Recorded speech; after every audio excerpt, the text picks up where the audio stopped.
Felly, dyma'r ail fideo.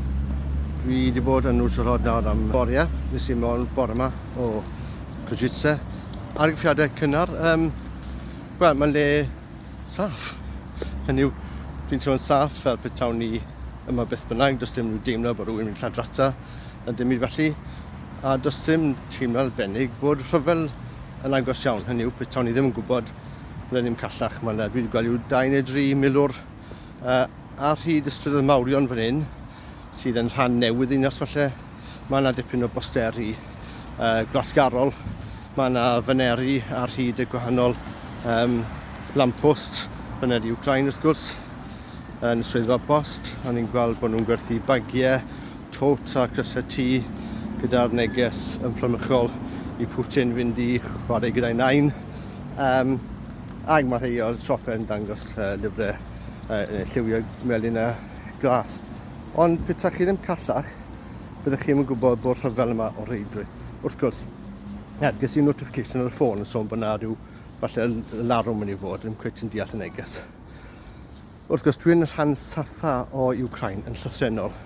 Hynny yw, peta chi'n meddwl i bob pwrpas mae'n Rhyfel yn Ffrainc, ond bydd Rhyfel yna ar môr canoldir, Marseille, Nice, Cannes, a ddim falle lan ffin dar Eidal, a bod fi neu chi yn pen pella Llydaw, yn pen arbed, wel dyna lle ydi Uzhhorod. So meddyliwch petai Caerdydd yn lle mae Uzhhorod, bod Caerdydd yn rhan Wcráin, a wedyn ar y ffin wedyn yn Tonteg neu Pentir Pontypridd, mae Slovacia yn dechrau yn NATO, yna dyna lle dyn ni o ran dearyddiaeth. Felly mae'n lle saff, dyma di yn llythrennol lle saffa yn Wcráin i gyd.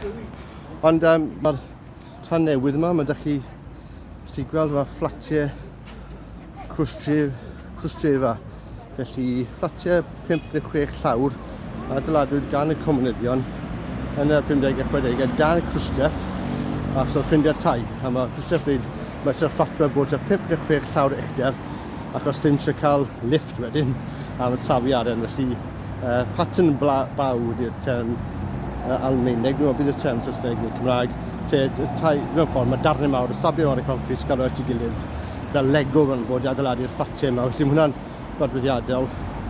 A dim ydych chi fynd dweud poster gwasgarol fyna yn dan y Rhyfel. Felly chi'n cael hynna rhywfaint o gwmpas, felly, ond dim lot fawr. Felly, yn sicr yn Uzhhorod, y lle saffa Rwyd yn Wcráin gyfan, does ddim rhyw deimlad mawr o'r Rhyfel, ond rwy'n dal y brasbor yma, mae'r fenyw yn yr un lles a fi yn dweud ysgofyn iawn, rhywbeth smwrt na Putina, sef marwolaeth i Putin. A y bachgen oedd yn ystod fi, boi Czech, yn siarad bach y Saesneg, oedd ei bersonol i codi 5,000 euros i brynu arfer i Wcráin. Oedd teimlo mor gryf bod rhaid i Putin golli'r Rhyfel yma. Felly dwi'n sicr yn teimlad yn Nwyran Ewrop, mae'n rhaid i Putin golli os ydych ddim. Dydy Slovacia, dydy Gwlad Pwyd, dydy Baltic, Gwynedd Czech ddim yn saff, a maen nhw wedi gweld.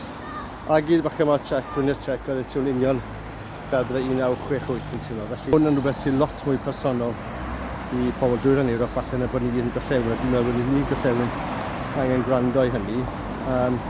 A gobeithio gawn ni ddemocratiaeth maith law, nid yn unig yn Wcráin lle mae'n ddemocratiaeth yn barod, ond Rwsia hefyd.